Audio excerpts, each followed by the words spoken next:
اسرائیل جس کا دوسرا نام سورہ اسراء ہے، اس میں اپنے حبیب کے سفر معراج کا ذکر فرمایا ہے۔ ہمارے چوتھے امام زین العابدین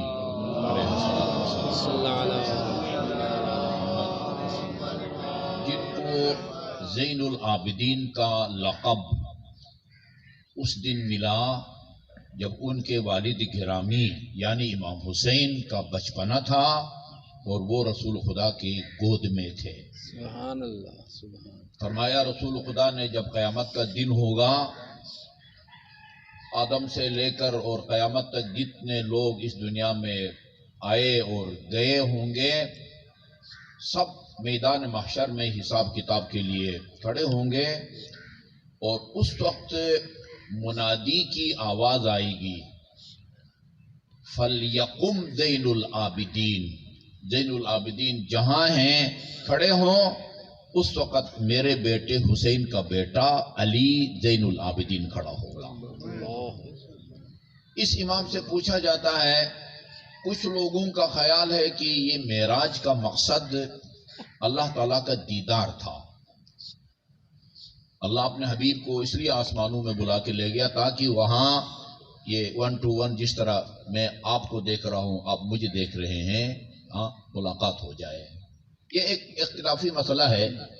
بعض کا خیال ہے کہ آن حضرت نے اللہ تعالیٰ کو آسمانوں میں دیکھا، بعض کا خیال ہے ام المومنین سے کسی نے کہا تھا، کچھ لوگوں کا خیال ہے کہ آن حضرت نے معراج کے سفر میں اللہ تعالیٰ کا دیدار کیا انہی آنکھوں سے جن سے آپ مجھے اور میں آپ کو دیکھ رہا ہوں۔ تو ام المومنین نے فرمایا، مجھے تعجب ہوتا ہے ایسے لوگوں پر، انہوں نے اللہ کی قرآن کی یہ آیت نہیں سنی، لا تدرکہ الابصار، کوئی آنکھ خدا کو نہیں دیکھ سکتی، وہو یدرک الابصار، وہ نگاہوں پر، نظروں پر نگاہ رکھے ہوئے ہیں۔ امام نے جواب میں فرمائی، مجھے تعجب ہوتا ہے ان لوگوں پر جو یہ کہتے ہیں معراج کا مقصد اللہ تعالیٰ کا دیدار تھا۔ اللہ نے سورہ اسراء میں یا بنی اسرائیل میں جہاں معراج کے مقصد کو بیان کیا، معراج کے واقعے کو بیان کیا ہے، سبحان الذی اسری بعبدہ تا آخر، خدا نے خود معراج کا مقصد بیان کیا ہے اسی سورہ اسراء میں۔ وہ مقصد کیا ہے؟ سبحان الذی اسری بعبدہ لیلا من المسجد الحرام الی المسجد الاقصی الذی بارکنا حولہ لنریہ من آیاتنا۔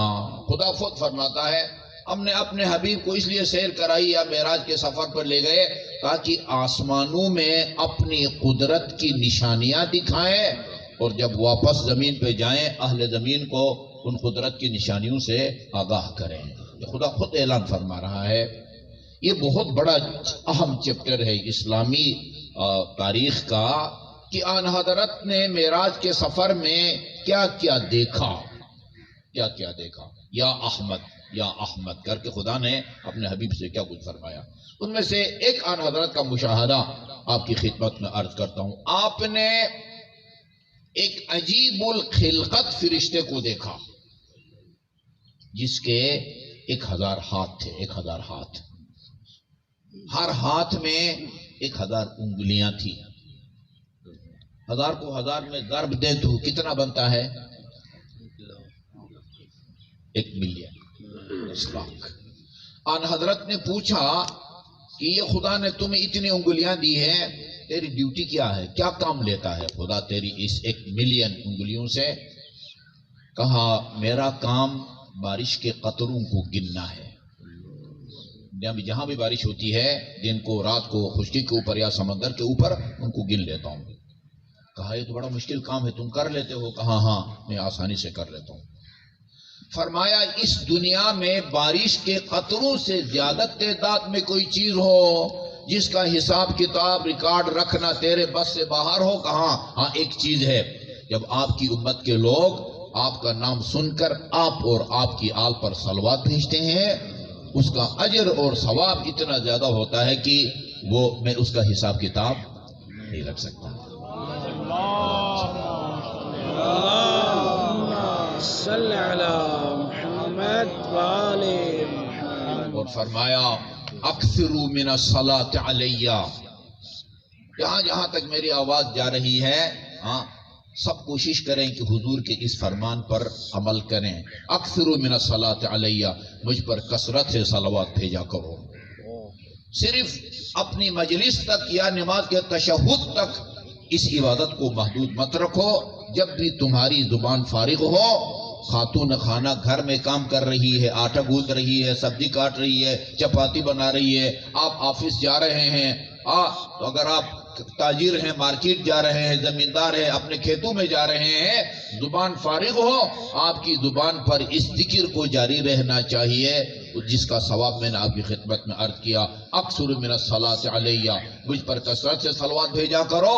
فإنها نور فی القبر ونور علی الصراط ونور فی الجنہ، اس لیے کہ یہ صلوات جب تم قبر میں جاؤ گے وہاں بھی نور اور روشنی کا کام دے گی، پل صراط سے جب گزر رہے ہوں گے وہاں بھی نور اور روشنی کا کام دے گی، اور جنت میں بھی یہ نور اور روشنی کا کام دے گی. محمد اور آل محمد پر صلوات.